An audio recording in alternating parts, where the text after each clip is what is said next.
Good day everyone! Tara, samahan nyo ko at magluluto tayo ng tokwat baboy.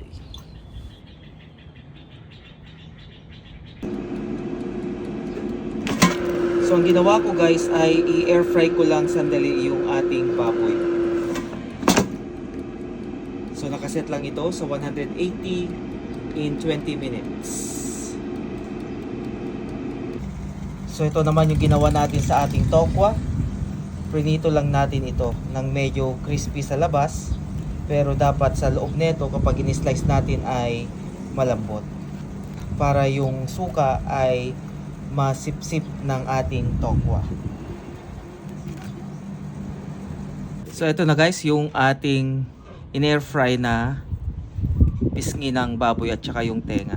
Hiwain lang natin at saka yung ating tokwa at saka natin lalagyan ng rekado.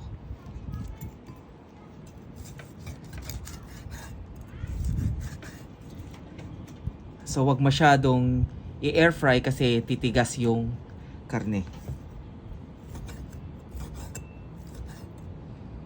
So hiwain lang natin guys yung ating mascara ng maliliit.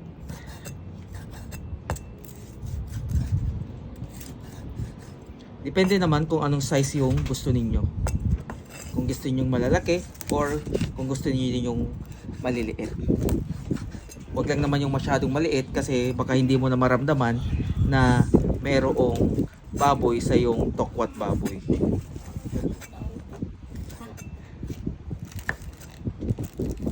Okay, ganito lang guys yung ating paghiwa ng ating baboy. So itutuloy ko lang siyang hiwain.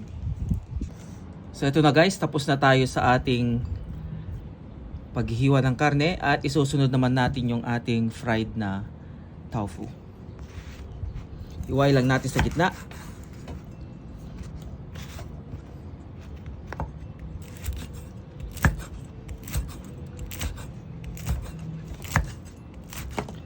So ito yung sinasabi ko guys na crispy sa labas pero sa loob niya ay malambot. Para yung loob niya, yun ang mag-absorb ng ilalagay natin na vinaigrette. So hiwain ko muna to guys bago natin i-assemble yung ating tokwat baboy.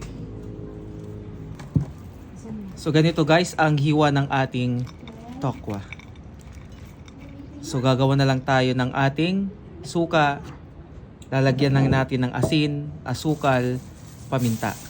Tsaka natin lalagyan ng sibuyas at ihahalo natin. So ito naman guys yung ating ilalagay na sauce sa ating tokwat baboy. Mag-ano lang tayo ng suka.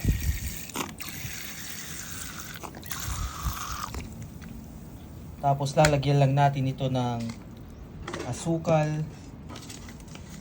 So depende naman guys sa inyo sa tamis, sa alat na gusto ninyo. Tapos maglalagay din tayo dito ng asin at saka paminta.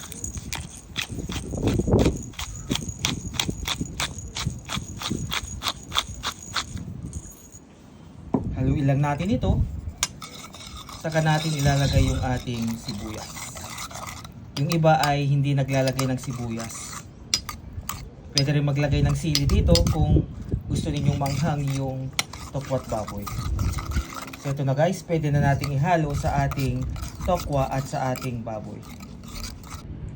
So ito na yung ating tokwa. At ilalagay na rin natin yung ating baboy dito.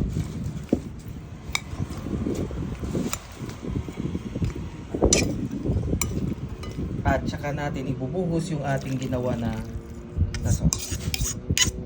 Ito guys, haluin lang natin. At ito na yung ating tokwat baboy. Yung mga iba ay naglalagay ng toyo dito, pero ako ay ayos na ako dito. So ito na guys yung ating tokwat baboy. Gaya ng sinabi ko, kung gusto niyo maglagay ng sili ay pwedeng pwede.